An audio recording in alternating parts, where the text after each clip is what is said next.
All right, here we go. In three, two. I was going to ask you about a different sound for that. What was the other sound that we used? Do you remember? I don't know. It was an intense sound that you had on there. Oh, like a battle sound. Yeah. What was it? It was Was that the one? I don't know what that was. Yeah, you should probably put your headphones on there. Mega producer Caleb Jacko here. It was something. Okay. So, anyways, this week in sports, lot of stuff going on. Went to the Oilers opening game yesterday. Obviously, it was a triumphant victory. And the reason why I wanted to record the podcast right now is because I was going to record it earlier in this week in sports, but the Jays lost, and we were expecting them to win. We'll talk about that. Also, the playoffs of the MLB, some stuff going on in NFL, and obviously, I got some good stories for this week in sports history. First of all, though, went to the Oilers game last night, and that was freaking awesome. Went with my cousin Amy, went with cousin Earl, and we won. We came back. We all know it. Connor McDavid had a hat trick. A real quick funny story about that is well, just this morning, I wake up. I'm gathering my things because if you go to the first game and you're not slightly inebriated, you're doing the wrong thing. But I do applaud you if you're able to do that. But I was on the former side of that, and so I was wondering where my hat was. Where the fuck's my hat? I'm like, oh yeah, I threw it. First ever hat trick I was part of. Yeah, in the NHL, anyways. I mean, I've seen a couple at the Tomahawks games, but Connor McDavid with a hattie. We come out with a comeback win, and the way it started, it was very disappointing. But in some ways, it was in like Oilers fashion. We always seem to come out like flat-footed, and we're not able to like the Canucks came in knowing exactly what they were facing, who were they facing. They came out prepared, and they took it to us early in the first period. They scored two within the first 3 minutes, and I was like, "Oh shit, here we go again, for real." And then they hold that lead through the first 20 minutes, and then the second period, they score early. It's 3-0 Canucks, and I'm like, "Fuck!" I missed the third goal, because I think we were at the concession or whatever. But I missed that third goal. But when I got back to my seat, it was like 3-0, and I'm like, "For real? It's 3-0." It was 2-0. Now it's three. So you get, as an Oilers fan, you get that feeling. But this year was a little bit different. You have that feeling, but it's like we still have a chance.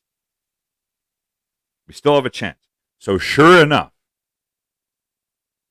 halfway through the second period, we get one back, boom, on the power play. We get back one, boom, on the power play. There was more penalties in this game than there's been in the rest of the NHL combined. There was 12 tonight, or last night. It was ridiculous. There was 8 penalties against us, which is fucked up. And they gave the Canucks every opportunity to stay ahead and win the game with these power plays, because I do believe that these leagues do manipulate it as much as they can, which is understandable. I get it. But we were able to kill off most of them. We came back in the late. We tied it late in the second period off a pass from Leon Draisaitl, baby, to Darnell Nurse, and shit. What a comeback! That was the start of the comeback. We tied it late in the second, and that was crucial. It was so much fun being there. Third period comes along.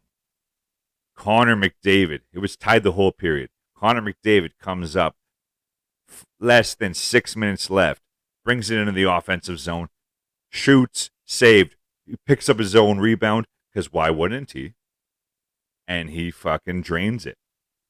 Connor McDavid, with his second goal, with his 700th point.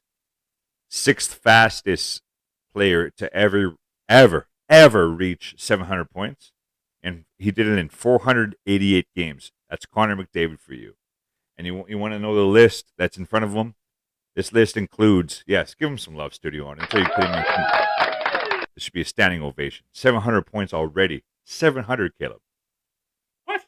700 points for Connor McDavid. I know, it's fucking ridiculous. The only people that are in front of him, Yari Curry, former Oiler, did it with the Oilers, playing with Gretzky. Wayne Gretzky, obviously. Mike Bossy. Peter Stastny. And Mario Lemieux. Those are the only players. There, I might be missing one, but it's off the cuff there. That's it? That's it. Like legend. All Hall of Famers, bro. No one playing right now. Just legend. No one playing right now. Crosby did it in a longer period of time. McKinnon, which is on a lot of Americans' best player in the league list, McKinnon hasn't even got to 700 points. So that's huge. It's tremendous. It's just I'm so thankful that he's on our team. Last night the game was absolutely dope. We came back. It was so much fun. And then on the final goal, Evander Kane. This was late in the third period. Had an open net. We all seen it. He fucking dishes it back. He could have just shot it in the open net. He dishes it back to Connor McDavid, and he scores the hat trick on opening night. And I threw my freaking hat. It was amazing. Yeah, I saw that. Yeah. Yeah, dude. Respect. The respect, bro. Of course. Threw my hat, but I think we were behind the net, so hopefully they were able to like rally my hat like a beach ball to the ice. But it was a nice hat. But it was funny. I didn't tell you about this earlier. So I was thinking about the hats I should wear because I have long hair right now. This is long. Locks. I have these long locks right now. And when I was deciding which hats to wear, I was like, you know what? Maybe I'll throw on the fedora or whatever, because depending on the whole outfit. But I was like, you know what? I'm not, just in case there's a hat trick. Just in case, I'm not going to throw my fedora. But I'm also not going to be that cunt that fucking leaves the arena with his hat on. What if their dad gave them that hat when they were a child? Bro, there was a dude in our aisle, in our row, that didn't throw his hat. But it wasn't an Oilers hat. It was something. There was some sentimental value. Oh. He said something, and I was like, yeah, like what you were saying. I was like, all right, whatever, fuck it. I just continued cheering. But whenever I put on a hat going to an Oilers game, I always think about if there's a hat trick, and this is the first time that I've ever went to an Oilers game where there was a hat trick. And so yeah, this morning I'm like gathering all my shit. I'm like, okay, I got my keys, my wallet, my phone, my this, my that.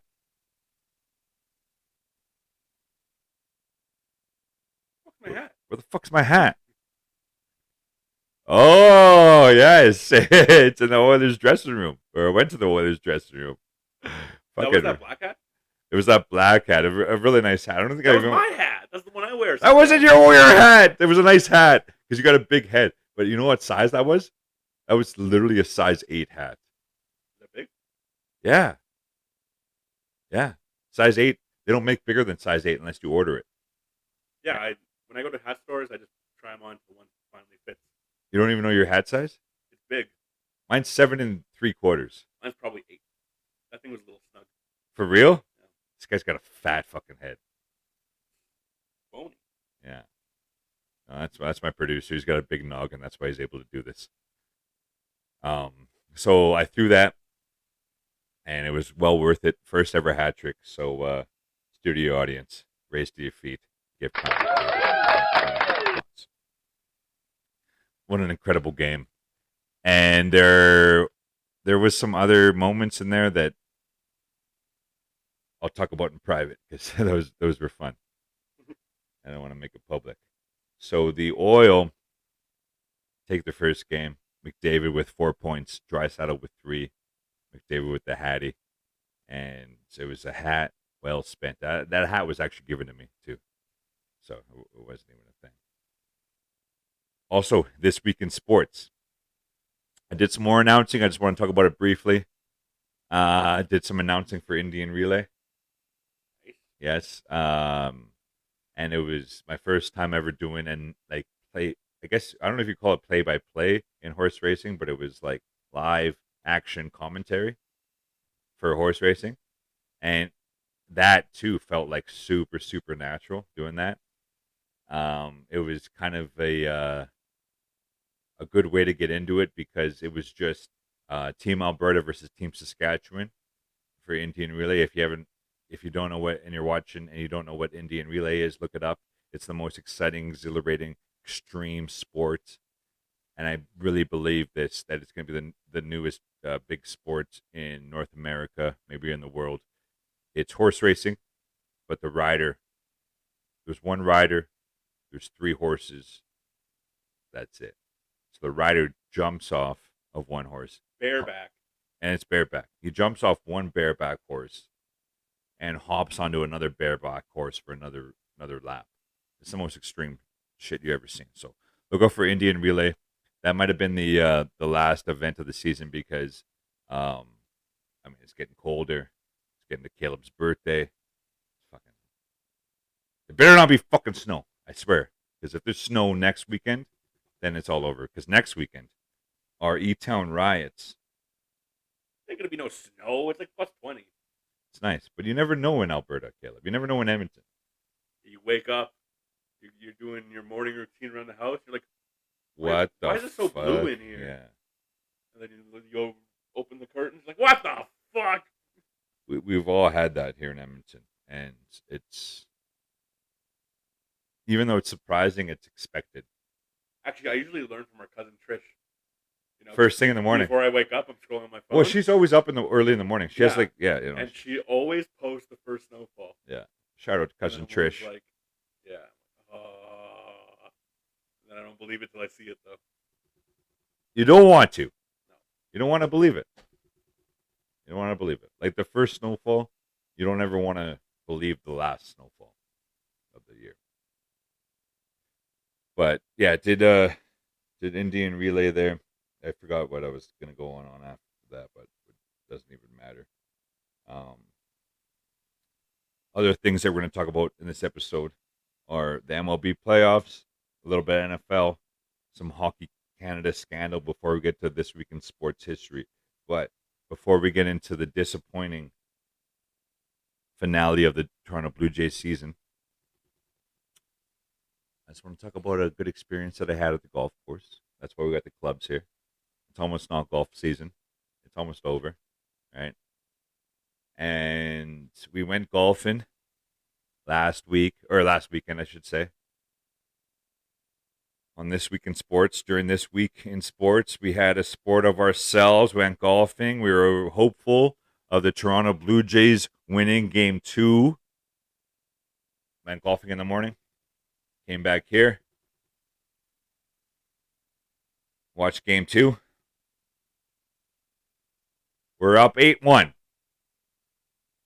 How could we lose? Shut the fuck up, man. We're up 8-1. We're in the driver's seat, right? I don't even know how it collapsed. There's a reason why we're recording it today. Because I didn't want... We were going to record it earlier in the week. I was planning on recording this episode of This Week in Sports earlier in the week. Because I was expecting us to win the Toronto Blue Jays. We blew a 8-1 lead. We lost 10-9. We got eliminated.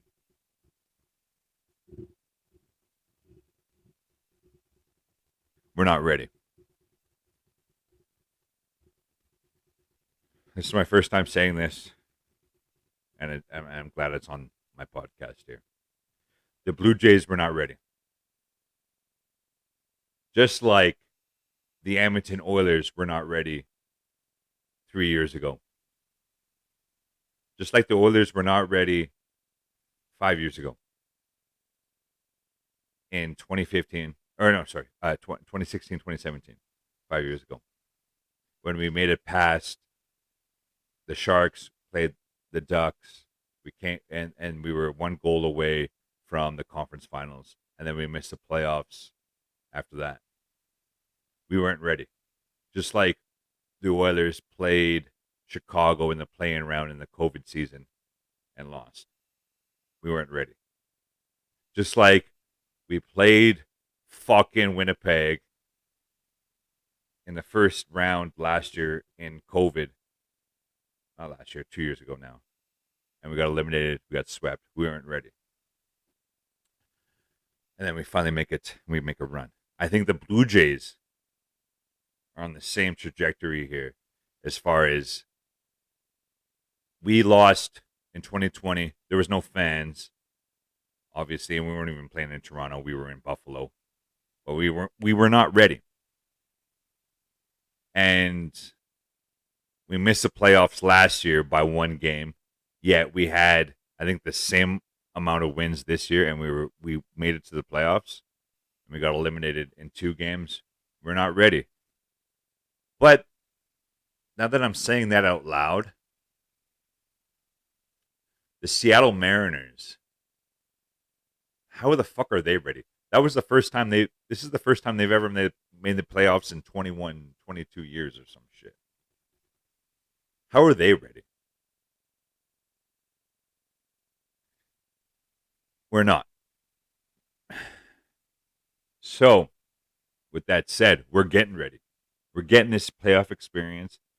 The boys, when I say the boys, the Jays, my favorite players, Bo Bichette, Guerrero, all the young kids, they finally were able to see how Toronto and how Canada is for the playoffs.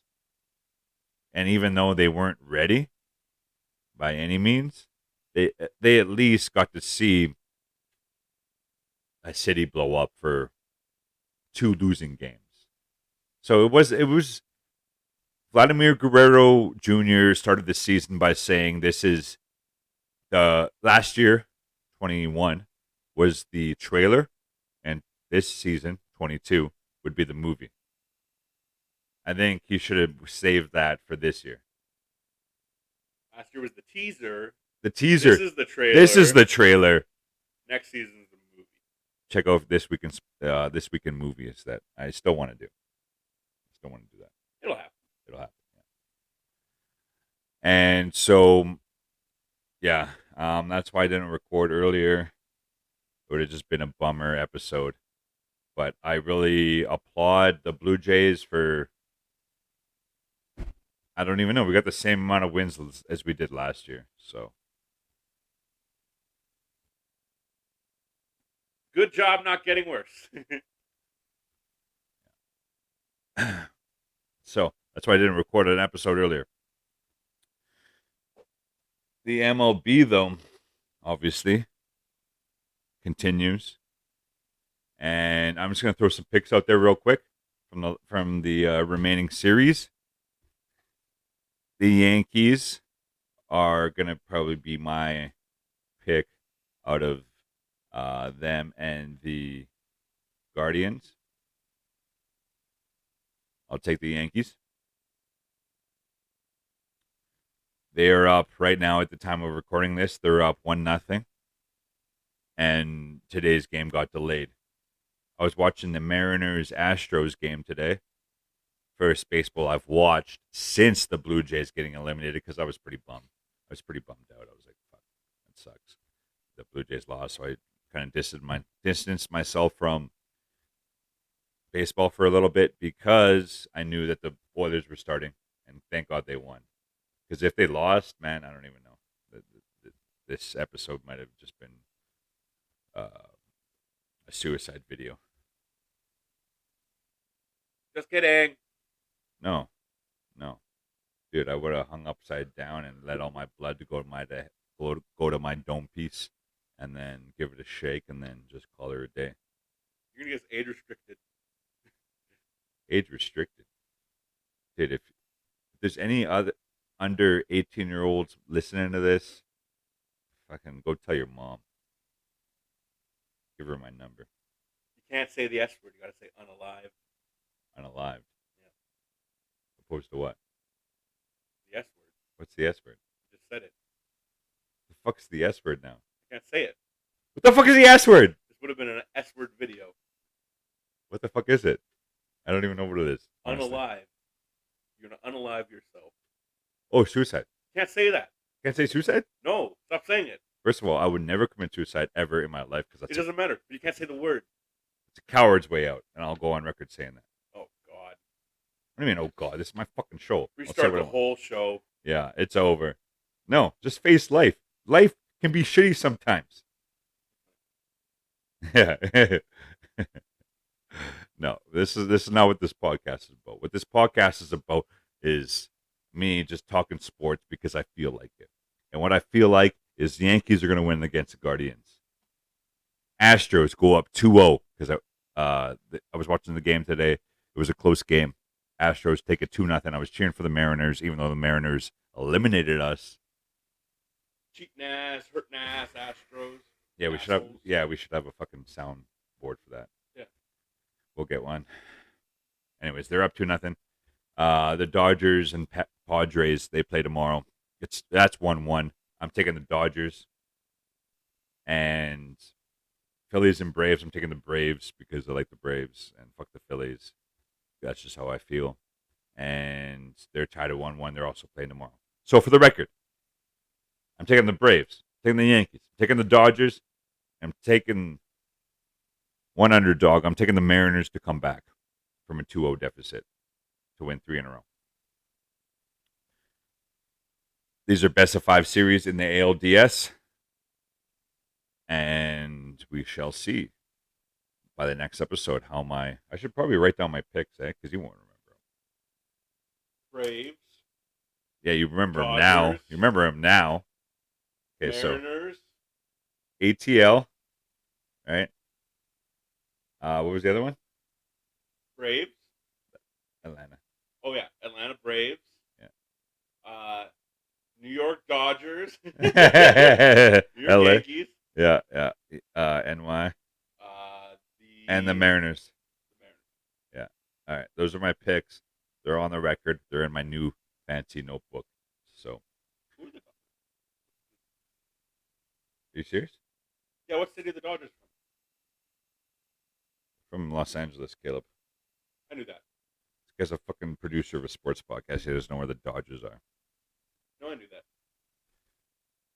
Okay, so we're watching NFL here. They actually got some points on the board. It's 12-7 in the fourth quarter.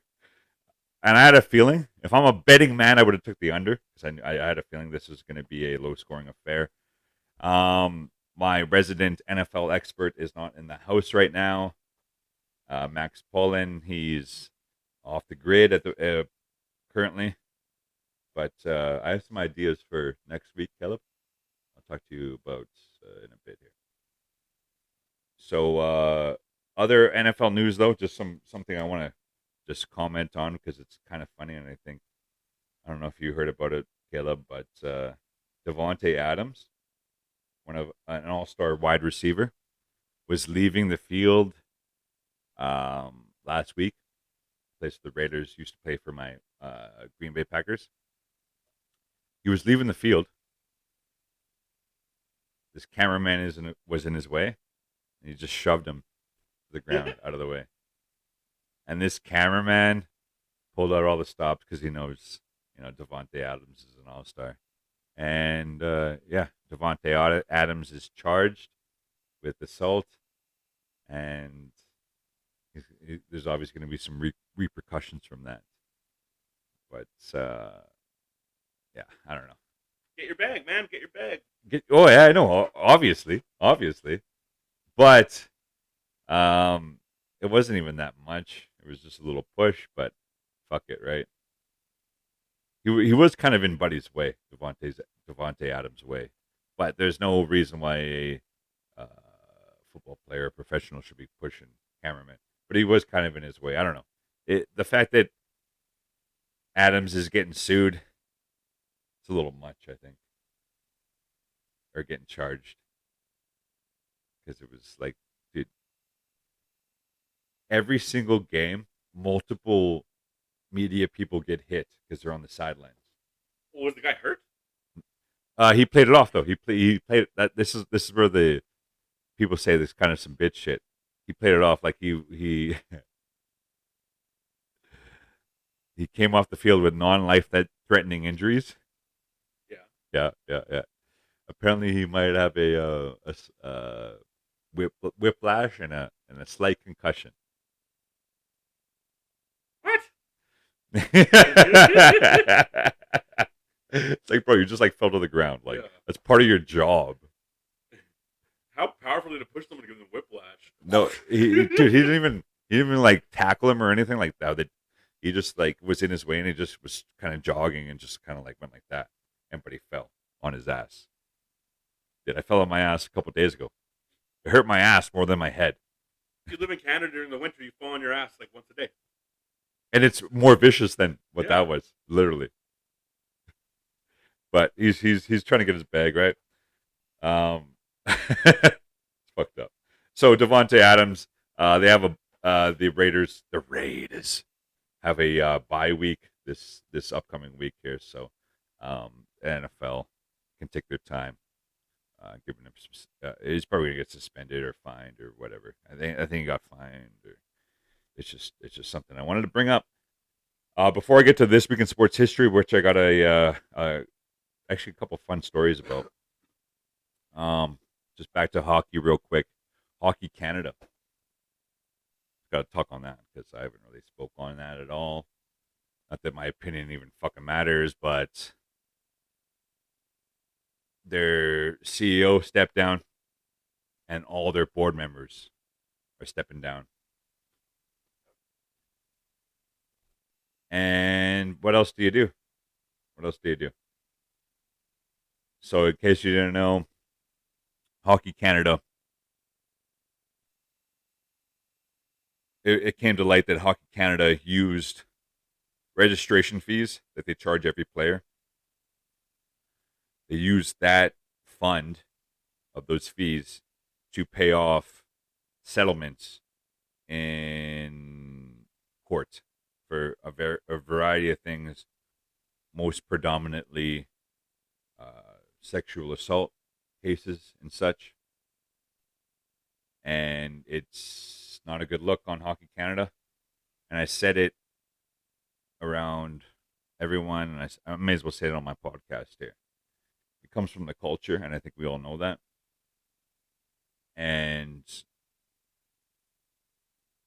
I don't know if I should be careful in my wording here, but just from a minority group in hockey,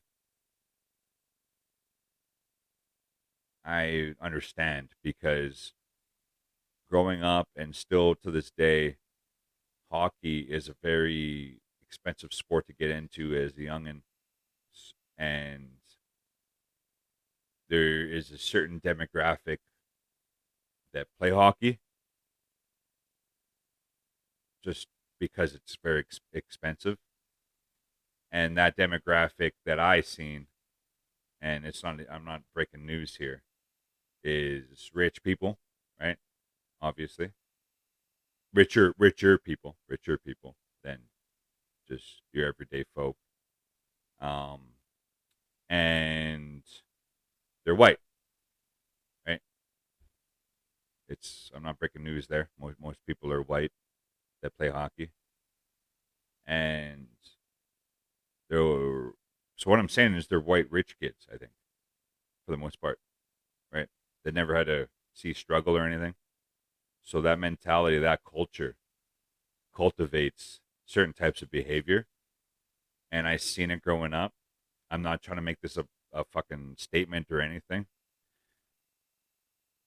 Um,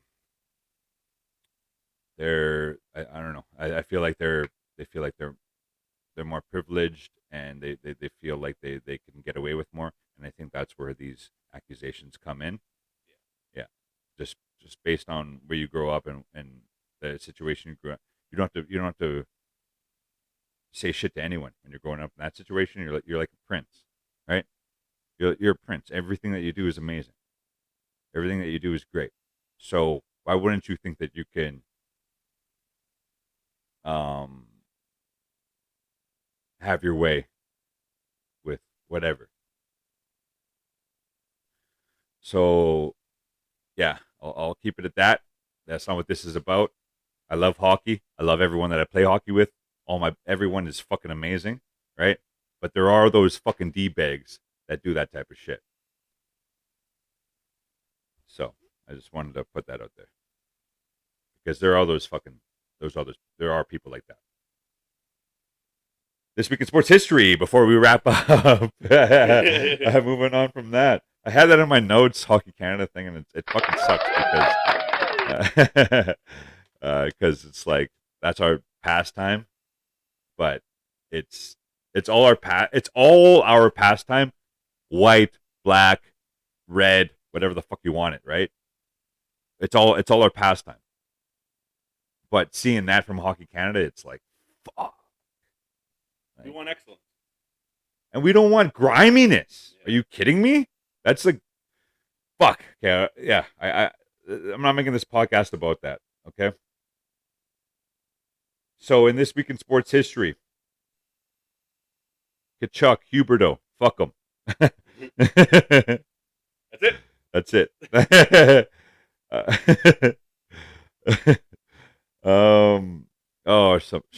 Some shit happened in the MLB real quick here. All right, and this thing is fucked. So there was a pitcher for the Angels that died because of an overdose. Skaggs, I think Tyler Skaggs. He was young pitcher for the Angels. He died because of an overdose. And an employee for the Angels was sentenced to 22 years. In that death, Eric K. sentenced to 22 years because he was a facilitator of what Skaggs was doing, and he OD'd. This is not why I do this podcast for this type of shit. Like I know it's fucked up. Oh my god. Yeah. So that's what happened. That's just I don't know. It was in the fucking notes, man. I'm sorry. Did anything fun happen this week? Yeah, I went to the fucking game and it's amazing. Fuck. Go oil. Go oil, exactly. Because, dude, if I were to record this earlier this week, would have been worse. It would have been worse. Fuck. All right, let's all right. So let's move on to a good story to wrap this up in this week in sports history. I appreciate y'all listening in. I was thinking about starting the episode by just thinking, if you're watching this now, I really, really appreciate you. I actually really do, because honestly, I do this for practice, and the fact that you're watching this far, if you are, I can't believe that people do. I really can't. I really appreciate you, and I love you very much. So thank you so much. So I'll treat you with a story here, of my stupid, fucking ridiculous life. It's fucking. It's dumb. Caleb, you gotta count me down here, because I just got informed by my amazing producer that there's only so much left on this tape. We're recording it on film. We only have so much film. The shit costs like $2,000 a roll. So, all right. So this week in sports history. This is the first time ever we had a TWIS H. This week in sports history.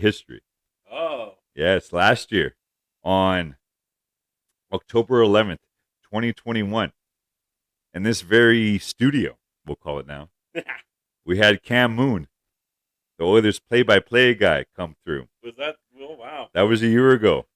Episode, I don't know, 13 or something. That's crazy. Yeah. Cam Moon, the Oilers play-by-play guy, still a really, really good friend.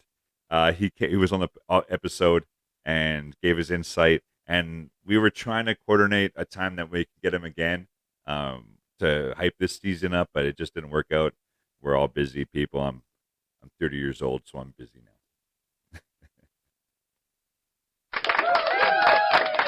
Yeah, being 30, good. Yeah, Cam Moon. No, Cam Moon's dope. I love that guy. It was right before Thanksgiving. He because of Camoon, I created this podcast, and I told him that. Without Camoon without meeting him, I don't think any of this would have happened. So I owe him a lot. This week in sports history, I got a lot of shit going on. Like, okay, so 6 years ago, October 11th in 2016, I went to Toronto for the first time. I'm sure I told some of this story. And it was my last night in Toronto after we moved on. Unlike tonight, unlike this week. Unlike this week in 2016, October 11th, we were on to the American League Championship Series against the Cleveland Indians at the time. And yeah, I just couldn't believe that I finally made it to Toronto at that time. Also, that day, October 11th, 2016, was the first day before the season started for the NHL, and I went to the Hockey Hall of Fame for the first time. So it's funny. It's all full circle. Eventually, I went to the Hockey Hall of Fame that first time in 2016, and there's so much to see in there, and I talked about that before. There's so many things to see. There's so many exhibits, and it's amazing. It's absolutely incredible. You can see all the trophies and the Stanley Cup. And I went there the day before the season started, and then all full circle around, I go there again last year to start this podcast, kind of a thing. Remember, I was gonna go to Montreal and record that. Record my experiences in Montreal because the Montreal Canadiens were in the Stanley Cup final, and little did we know that freaking 50 some episodes later, we're still doing it, and we're video recording like we always want to, and I'm still loving sports than I ever have, and I'm doing all these gigs now with the Northern Alberta Tomahawks, with Indian Relay, and with the Edmonton Riverhawks. Before I let you go, I got to shout out to the E-Town Riots. If you're watching this far, come to our game October 22nd. We're having a game down at Remax Field. My brother Caleb is going to be announcing. My sister Naomi is going to be DJing, and we rented out the whole place on October 22nd. So thank you for watching. I really appreciate you, and I love you. Until next time, see ya. Go Oilers.